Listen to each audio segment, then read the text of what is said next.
Bonjour, c'est Cyril encore. On est le 30 octobre 2023. Alors, je viens sur la trompette aujourd'hui encore et je viens proclamer le retour de notre Seigneur Jésus-Christ. Amen. Alléluia, soyons tous bénis, soyons remplis de sa joie. Amen. Alors, tout autour de nous, n'est-ce pas, il y a beaucoup d'agitation, n'est-ce pas? Partout sur la terre, on entend des guerres, des bruits de guerre. La Bible l'a prophétisé. Elle a dit, vous entendrez parler de guerre et de bruit de guerre, mais que votre cœur ne se trouble point. Croyez en Dieu et croyez en moi. Et Jésus-Christ nous appelle à ce temps de paix, alors que le monde entier est perturbé et dans la confusion, alors que ceux-là qui ne connaissent pas le Seigneur sont dans le désarroi et les questionnements. Le Seigneur demande à ses enfants tout simplement de croire en lui et de croire en Dieu. Et avant de quitter cette terre, il nous a donné sa paix. Dans Jean 14, le verset 22, voilà ce qu'il dit. Il dit, Jude, non pas l'Iscariote, lui dit, Seigneur, d'où vient que tu te feras connaître à nous et non au monde? Jésus lui répondit, si quelqu'un m'aime, il gardera ma parole. Et mon Père l'aimera. Nous viendrons à lui et nous ferons notre demeure chez lui. Celui qui ne m'aime pas ne garde point mes paroles. Et la parole que vous entendez n'est pas de moi, mais du Père qui m'a envoyé. Je vous ai dit ces choses pendant que je demeure avec vous. Mais le Consolateur, l'Esprit Saint, que le Père enverra en mon nom, vous enseignera toutes choses, et vous rappellera tout ce que je vous ai dit. Je vous laisse la paix, je vous donne ma paix. Je ne vous donne pas comme le monde donne. Que votre cœur ne se trouble point et ne s'alarme point. Vous avez entendu que je vous ai dit, je m'en vais et je reviens vers vous. Si vous m'aimez, vous vous réjouirez de ce que je vais au Père, car le Père est plus grand que moi. Amen. Donc, Jésus-Christ nous a donné sa paix, il nous a laissé sa paix. Et la paix de Jésus, elle est différente de la paix du monde. Quand le monde parle de paix, il parle d'autre chose. Il parle de matériel, des choses qui ne mènent pas à Dieu. Alors que quand Jésus-Christ parle de paix, il parle d'une paix infinie, une paix éternelle. Et cette paix, on la reçoit dès qu'on donne notre vie à Jésus, on la reçoit. Et maintenant, dans cette paix qu'il nous donne, il y a une finalité. Il y a le règne de paix de Dieu sur cette terre qui continuera jusque dans l'éternité. Et c'est de cette paix-là que Jésus-Christ parle. Cette paix qui n'est troublée par rien.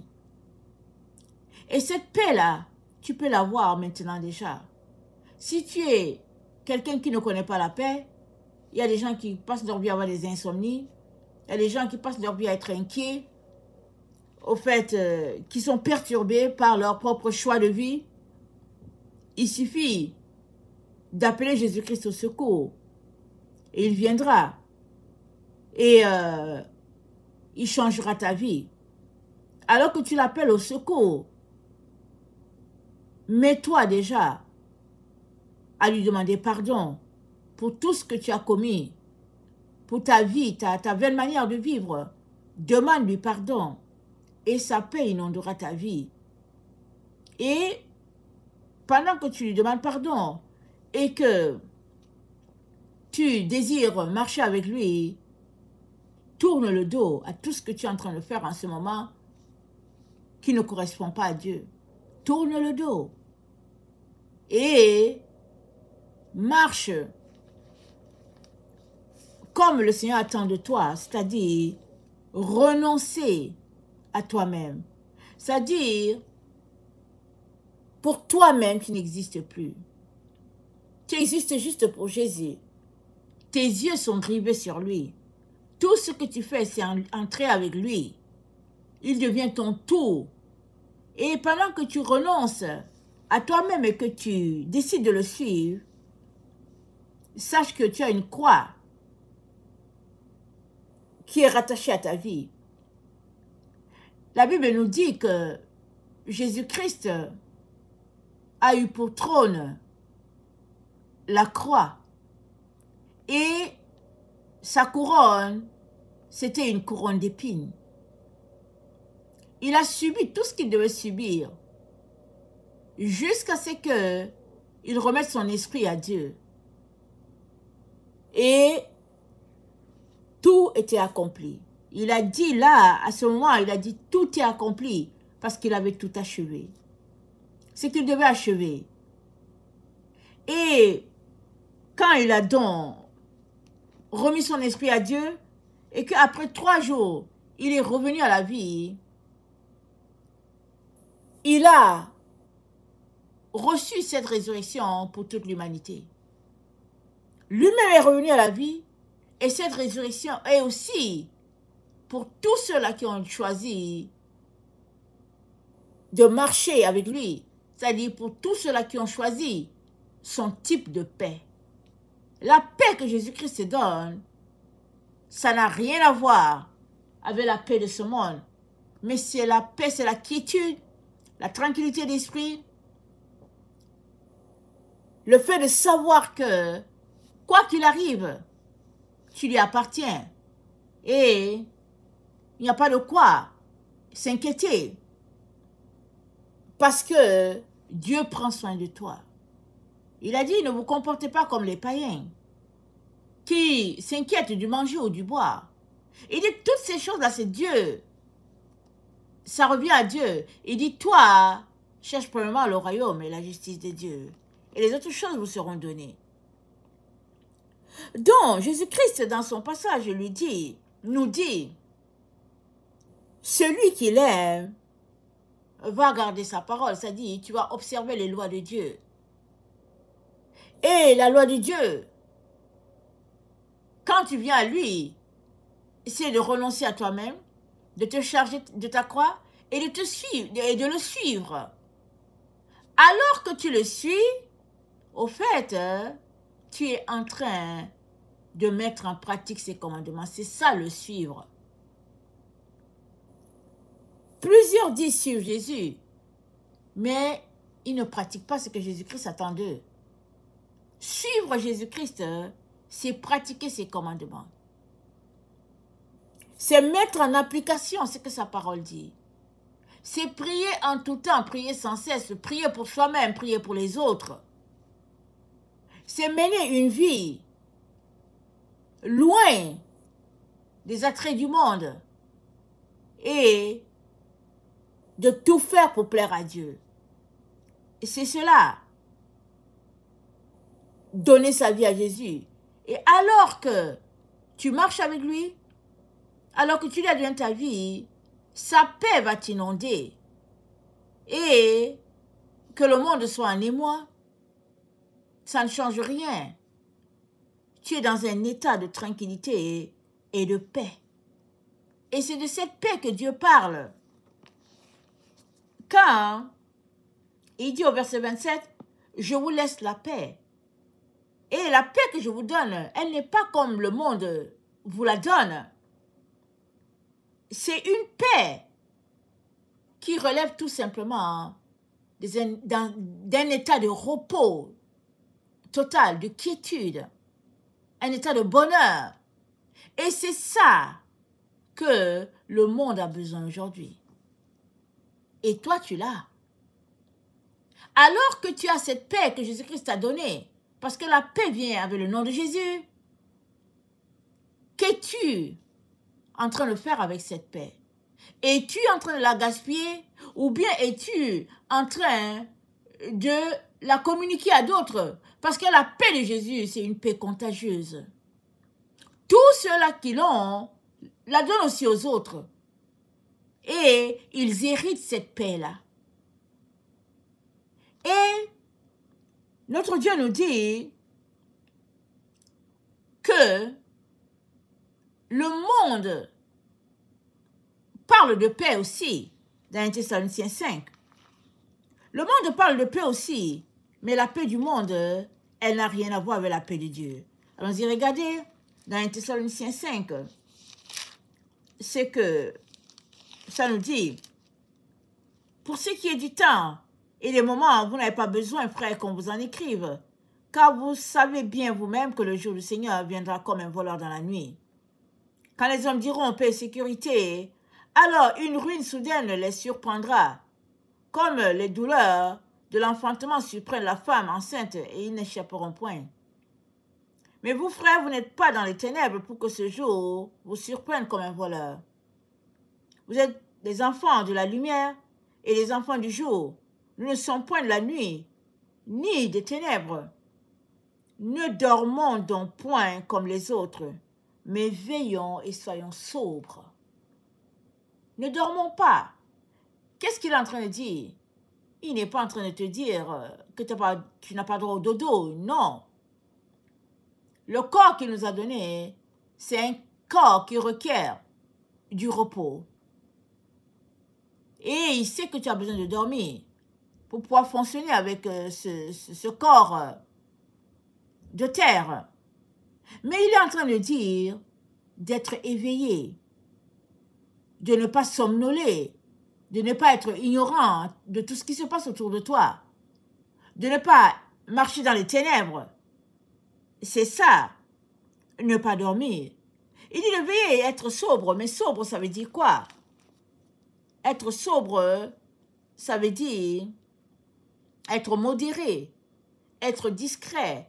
Et la sobriété frôle un peu la vigilance.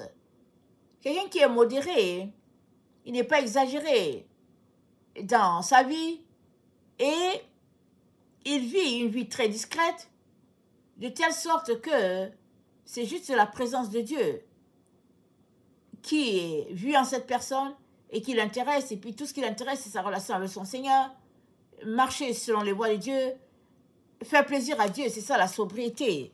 Et ne pas être extravagant dans son habillement, son langage, ses repas et puis sa vie. Alors c'est ça la sobriété.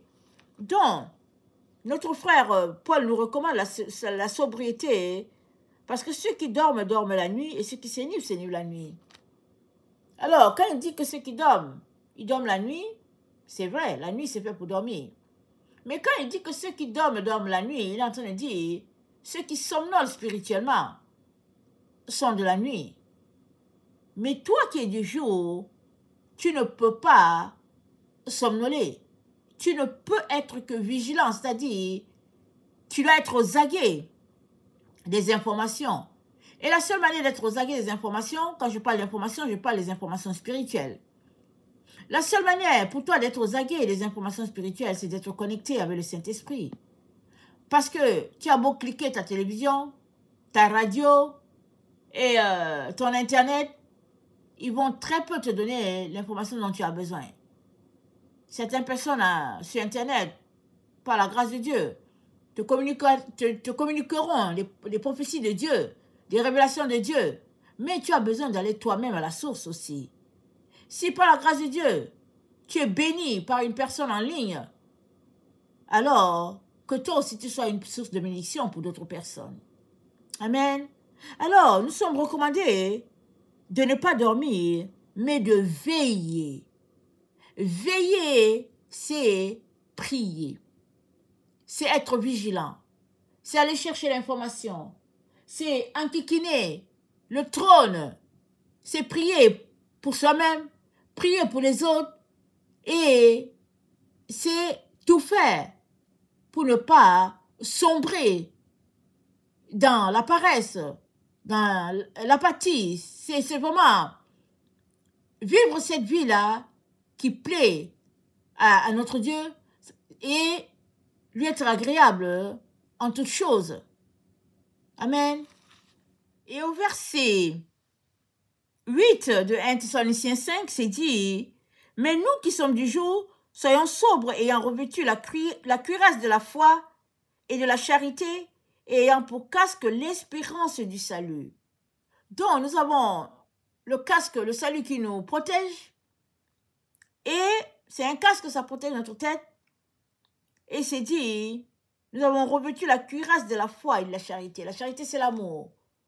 Donc, ceux-là qui veillent, qui sont vigilants dans le Seigneur, qui ont laissé de côté les œuvres mortes, ils ont leur casque sur leur tête et avec ce casque, ils espèrent le retour du Seigneur, la vie éternelle, la paix, le repos éternel, et ils marchent par la foi, dans l'amour, et ils sont sobres.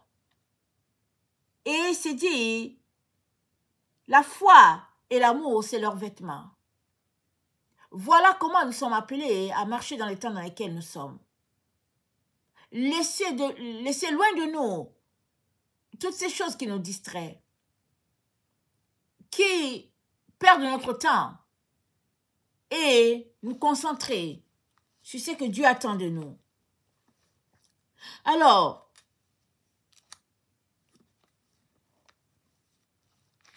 dans le même texte, c'est dit,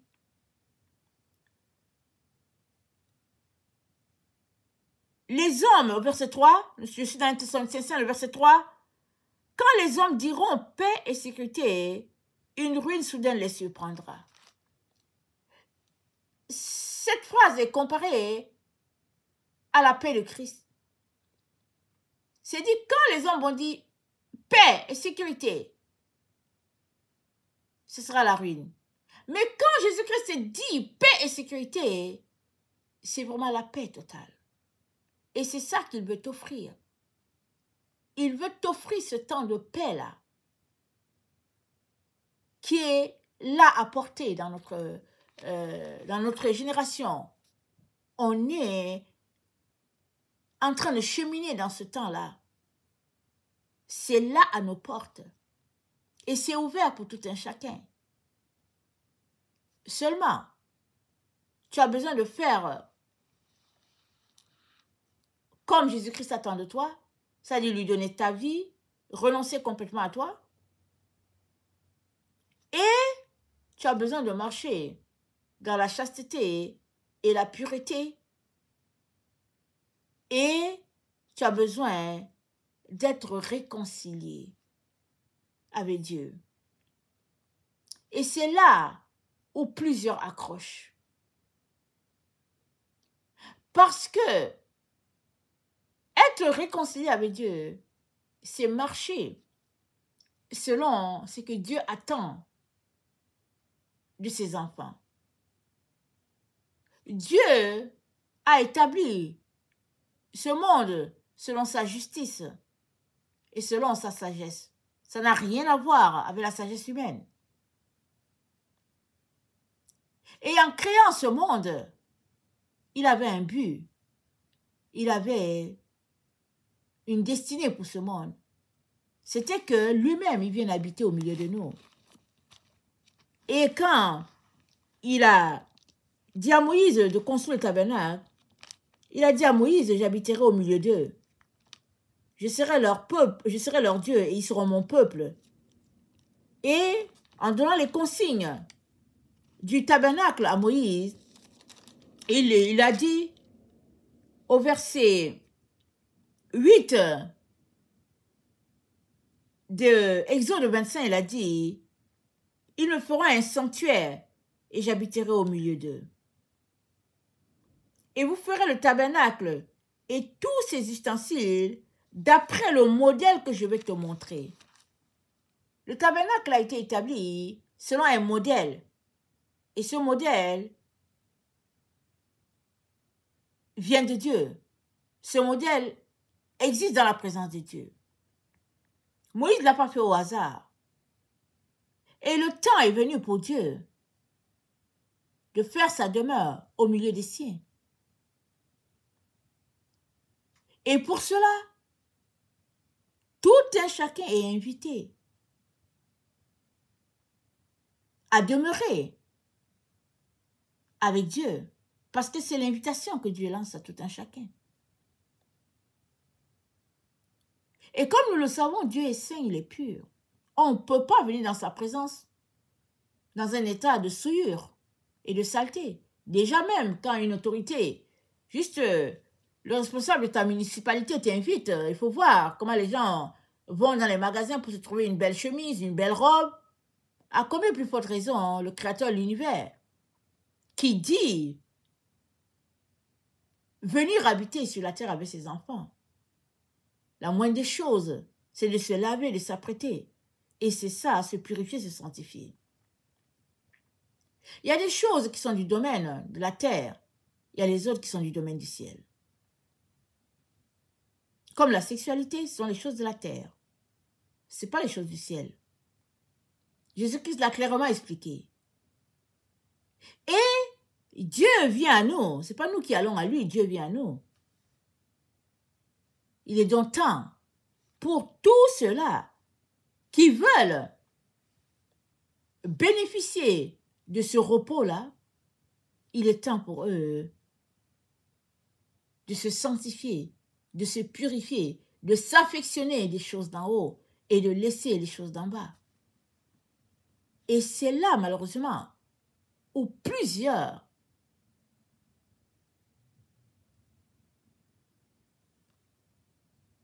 se dressent devant la porte. Ils sont devant la porte, mais ils n'osent pas entrer. Ils refusent d'entrer parce qu'ils aiment les plaisirs de la chair. Et Dieu dit, c'est le temps du repos éternel. C'est ça qu'il dit, c'est le temps du repos éternel. Il invite tout un chacun à laisser enfin les choses du monde qui sont en train de pâlir et de se tourner vers les choses éternelles. Elles qui sont en train de s'intensifier. Et dans Hébreux 3,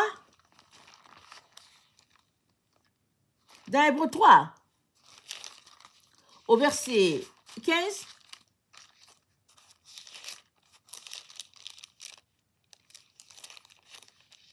dans Hébreux 3, au verset 15,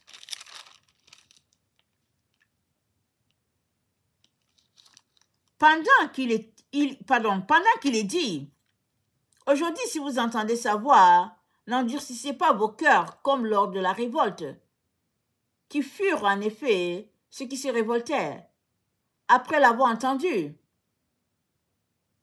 Sinon, tous ceux qui étaient sortis d'Égypte sous la conduite de Moïse, et contre qui Dieu fut-il irrité pendant 40 ans, sinon contre ceux qui péchaient, et dont les cadavres tombèrent dans le désert. Et à qui jura-t-il qu'ils n'entreront pas dans son repos, sinon à ceux qui avaient désobéi? Donc, c'est bien précisé, il y en a qui ont désobéi, qu'il y en a qui étaient dans la rébellion, ils étaient en train de pécher, ils ne voulaient rien savoir. Et pourtant, ils sont sortis de l'Égypte, remplis de zèle, remplis de détermination pour arriver à la terre promise. Mais ils ne sont pas arrivés. Et Dieu ne veut pas que cela puisse t'arriver. Alors il te dit,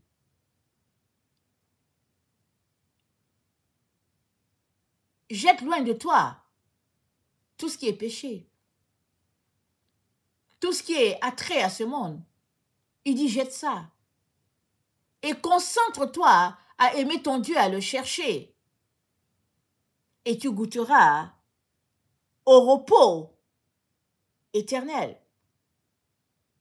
Alors, quand il parle de paix, c'est pas juste cette paix-là, du moment de quelques minutes. La paix de Jésus, elle commence à partir du moment où tu lui donnes ta vie. Elle se prolonge tout au long de ton séjour sur la terre. et elle va jusque dans l'éternité. Et on est dans le temps où il annonce son repos, sa paix de 1000 ans, son repos, son sabbat de 1000 ans. Il te l'offre. Amen. Il t'offre sa paix, son repos. Amen.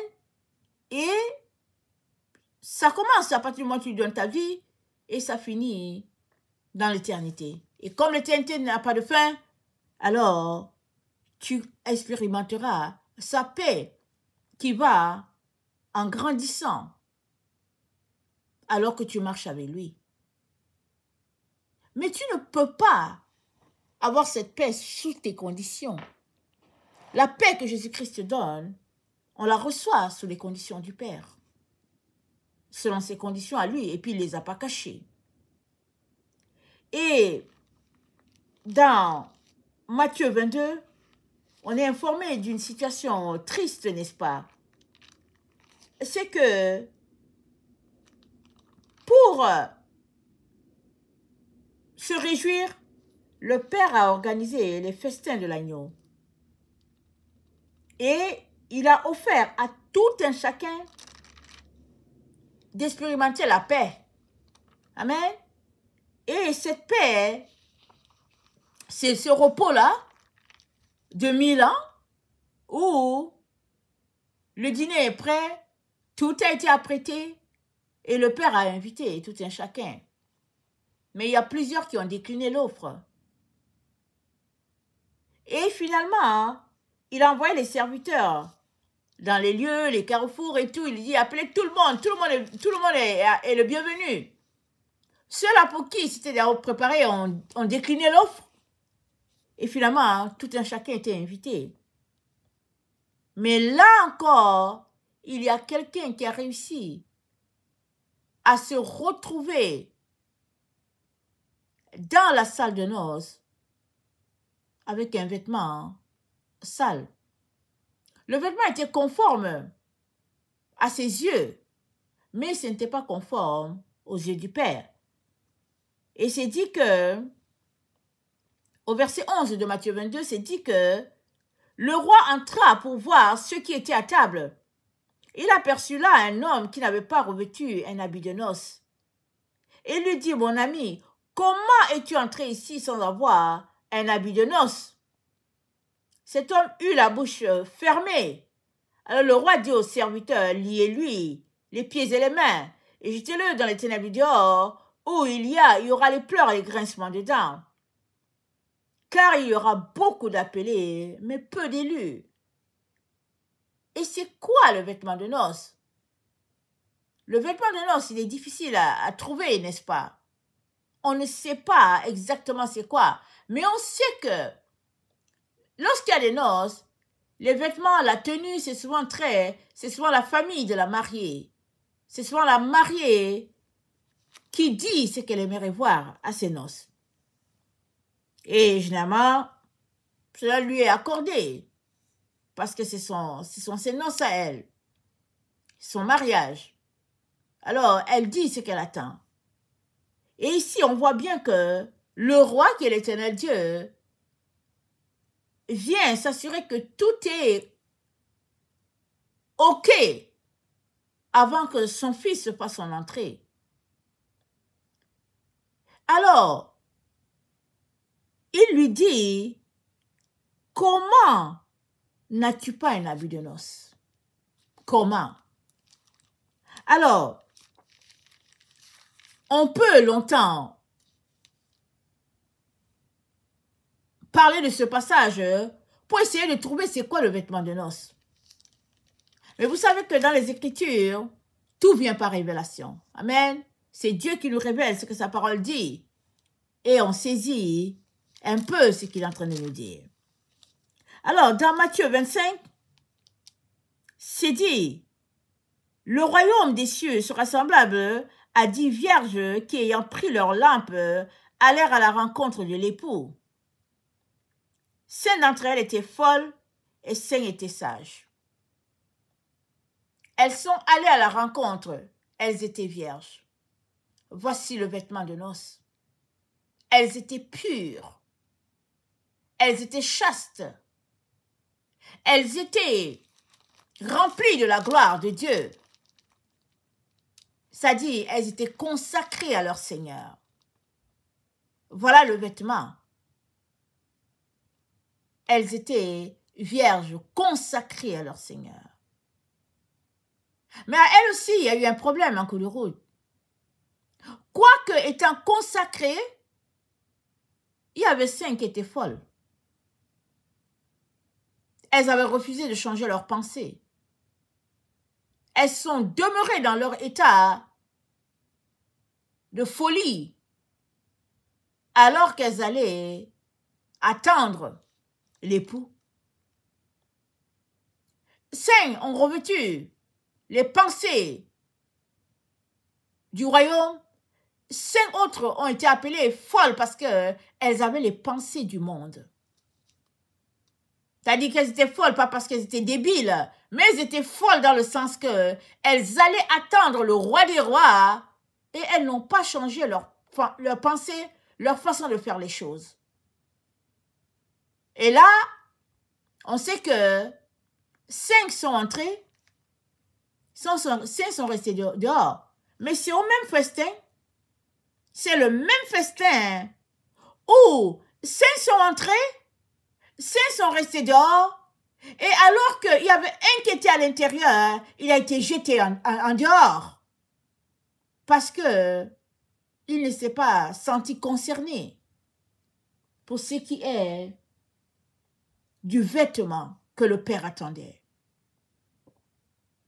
Alors, le Père appelle tout un chacun sur la terre à bénéficier de son repos éternel. Alléluia. Mais toi qui écoutes, veux-tu revêtir ton habit de noces, te retrouver dans un état de pureté, de sainteté et de chasteté? Ou bien trouves-tu que cela te suffit? Il y a plusieurs qui estiment qu'ils sont corrects. Leur cigare à la main, en train de siffler leur bière, en train de fumer leur cigarette, en train de marcher avec les gens du monde, s'habiller avec les gauchis et tout ce qu'ils veulent. C'est-à-dire, ils vivent au rythme du monde. Et ils se disent, pas besoin de changer tout cela. Dieu est bon pour tout le monde. Et si c'est comme ça que tu te comportes, alors laisse-moi te dire que tu es dans la catégorie de celles-là qu'on appelle les folles.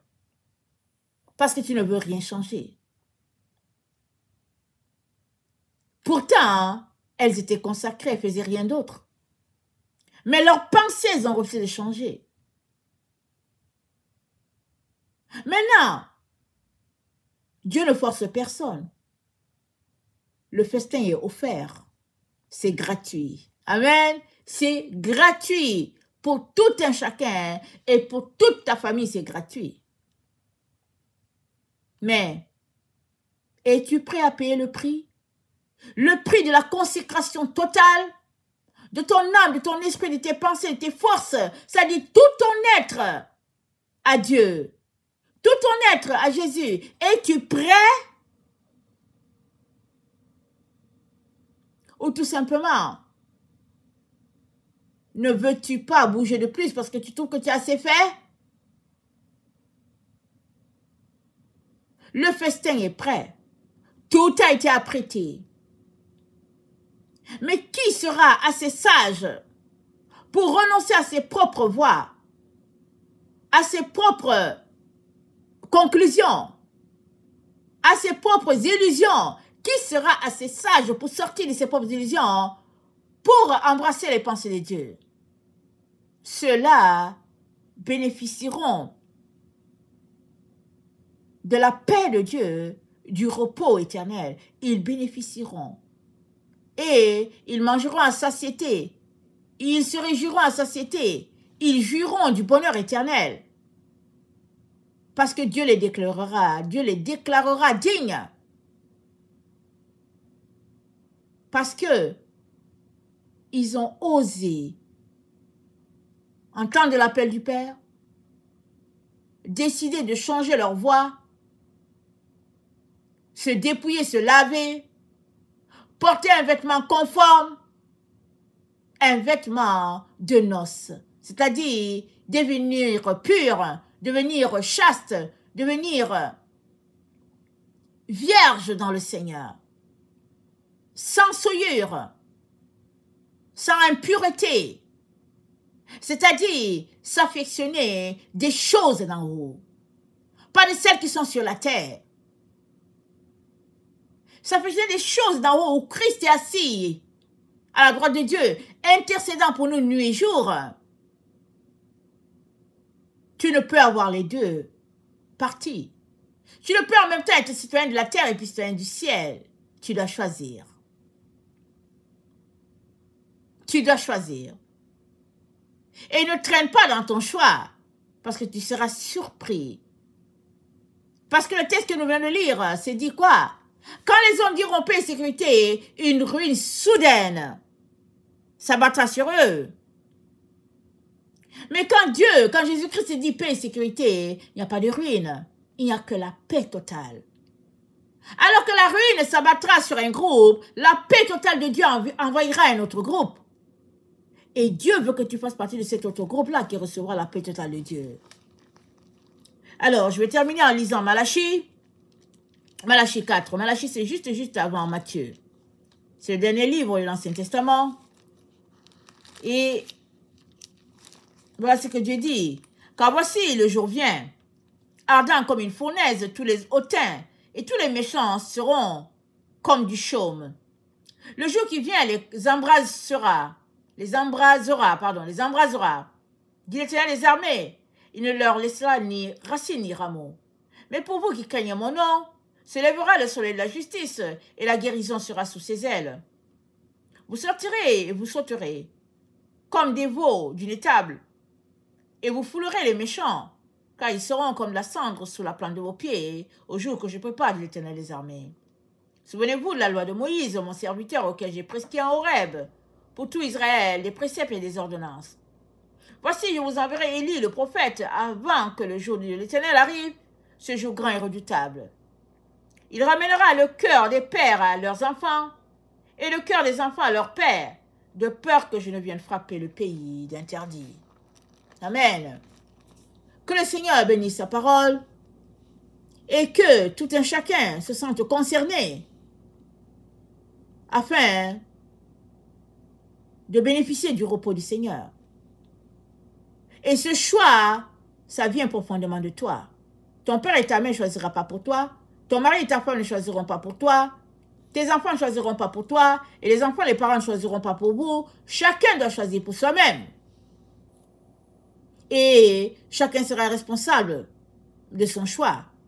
Parce que le salut offert, la grâce de Dieu coule, le bonheur est là, il est à portée, une vie éternelle. À toi de choisir, de te dépouiller des œuvres mortes ou bien d'y demeurer. Que le Seigneur bénisse sa parole. Maranatha, Jésus revient. Amen et alléluia, sont tous bénis. Amen.